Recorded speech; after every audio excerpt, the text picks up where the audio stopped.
I'm Zach Singerman, the founder of Gen Z Jews Fighting Anti-Semitism, and welcome to our Learning from Leaders series. In this series, we interview guests on the topics of anti-Semitism, leadership, and Israel.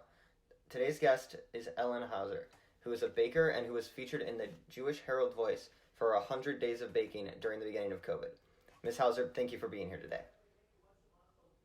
Oh, thank you very much for having me. I'm really honored. Thank you. So, could you tell us a little bit about the 100 days of baking, kind of how it started, how you kind of got that idea, and did you even run out of flour at some point when you couldn't go to the store and get more? Yeah, so it started because I was watching a lot of Netflix, like most people were on the couch just watching. And then suddenly I realized, I'm letting go of this great opportunity to finally be able to bake everything that I wanted to, and that has been on my to-do list. So I started baking. And let me go back a little bit also, because prior to that, I'd always loved baking.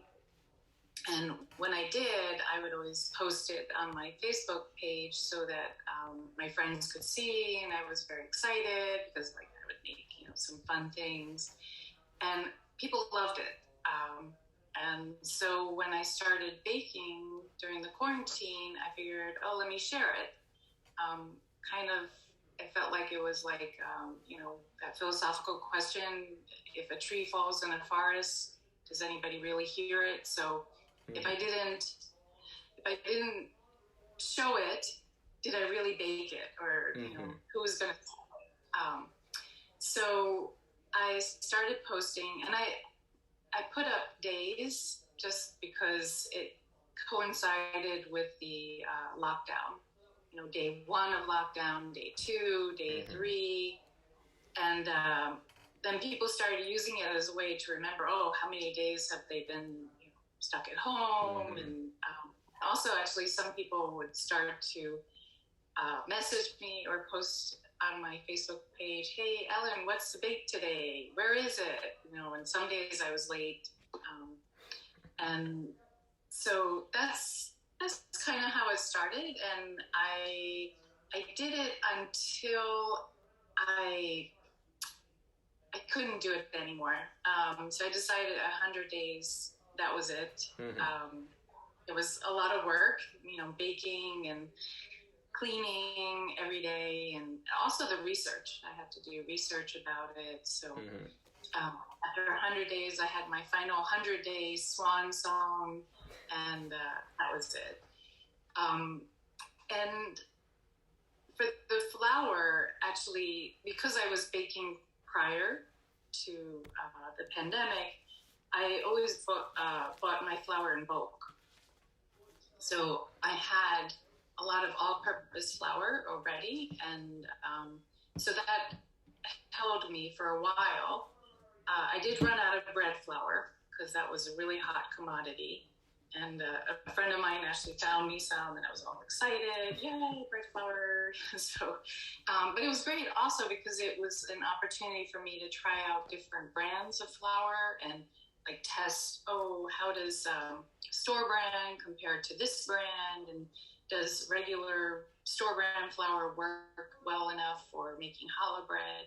And by the way, it does. You can use any kind of flour, but it's better to use bread flour or higher gluten. Anyway, so I did not run out, but I just used also what was around me. Yeah. Now, I know that this project was not only baking, but also provided a sort of tikkun olam in those early days of the pandemic. Can you give some examples of who you donated your baked goods to and kind of the overall reaction to your posts on social media, which you've talked about a little already? Yeah. So actually, I have to admit, when I didn't really donate my baked goods, I kind of was a bit desperate because we're just a family of 3, and how much can we eat if I'm baking every day? And my husband kind of started rolling his eyes like, oh my God, not more. How are we going to eat this all? So then I started giving it out to my neighbors, and they were very happy. And figured, okay, I can't keep giving them. So I started expanding and gave out to friends that lived in the neighboring areas. And I made my tour around, and I would start with this person and then go to others and come back around and give it to people. So that's why. And as a result, also, I became everybody's favorite person. So we all use baked goods. But what I realized, though, is when I posted on social media, is that people really liked it. They really enjoyed seeing it. It was entertaining. And then what was really nice was that it created a community. So my friends would start to talk to each other in the comments, and they would say, oh, that reminds me of this when I did that. And then somebody else would chime in and say, oh, me too, I did that, and they would have little conversations, which was really important during lockdown, when people like to meet other people or see other people. So it was really nice to be able to create that community and have people come together through that. So food is really important to the Jewish culture, from traditional foods to preparing for Shabbat and the holidays. How did and does baking challah connect you to the larger Jewish community, whether that be during COVID or even now? So I make challah every Friday for the Sabbath, and I do it partly because I love making challah. It's a very nice dough to make, and it's very easy. It's fun. It's also very delicious. And for me, it's a way to sort of symbolize the end of the week, and then also just to be thankful to, everything that we have, and what we're lucky for. And I really like to be able to say Shabbat Shalom to everybody. So when I post my challah bakes, I always either start or end with Shabbat Shalom.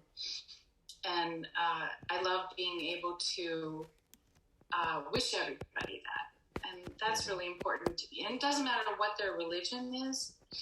I really just like to be able to wish peace to everybody, and hope they're having, a great Sabbath or great day or whatever it is that they're doing. So as a baker, you sometimes put in twists for traditional foods such as challah.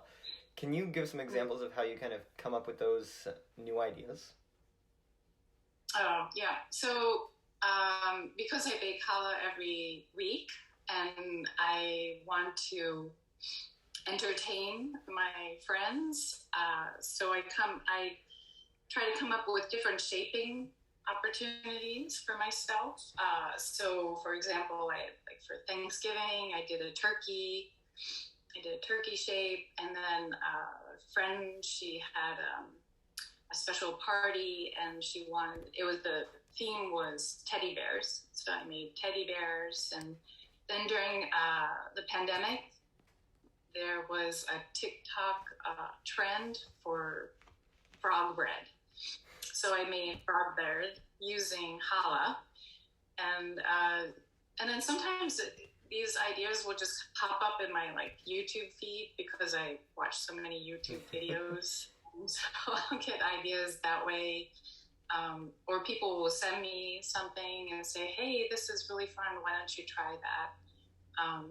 So the main thing is that I want to try to entertain people and be able to grab their attention, so that they remember it's a Sabbath and and a week, and just the way for us all to have some peace and relaxing moments in our end of the week. So right now, Gen Z is trying to figure out our futures, because we're just barely graduating college now. And I know that you didn't start off as a professional baker. How did you find out that this was your passion and that you wanted to spend your life doing this so far?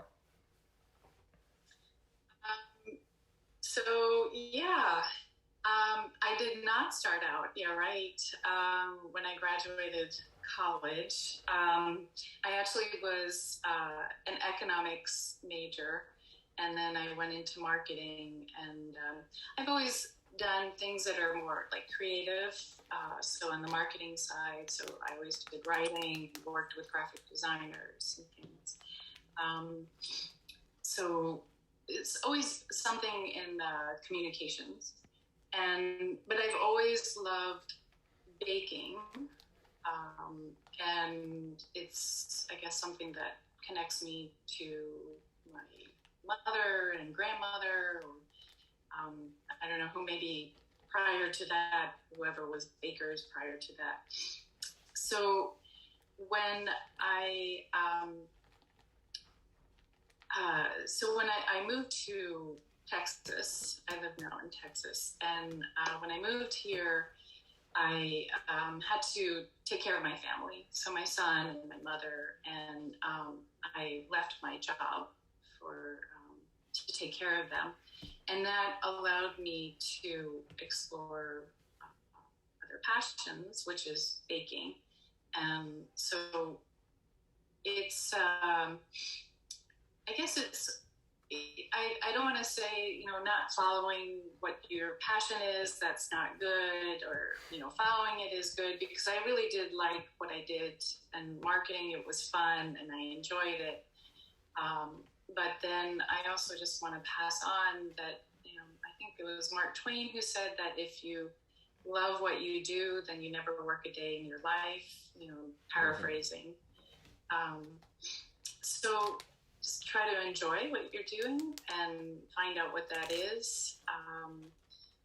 And also I think also it's important to do what you're doing, but also think about, the social good of what you're doing, helping others as well, not just thinking about money and, getting a big house, but also how can I help others along my journey. And if you're very fortunate and you're able to have very good education, how can I help others as well? So I always try to keep that in mind as I go through my career and what I'm doing. And so right now it's a baking, and that's able to bring happiness or help others. And, so yeah, it's very exciting, I think, where you are right now. And is there anything else you'd like to say to Gen Z? Wow, I think just good luck. Please, you're the future. I'm really proud of everything you're doing, so I think it's great. And I think I mentioned this before, but please keep in mind, helping others as you go out, and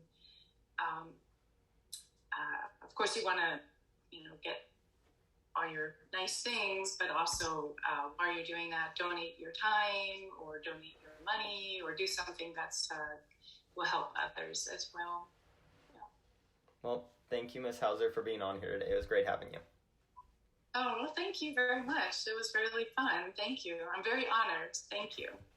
Well, thank you. Bye.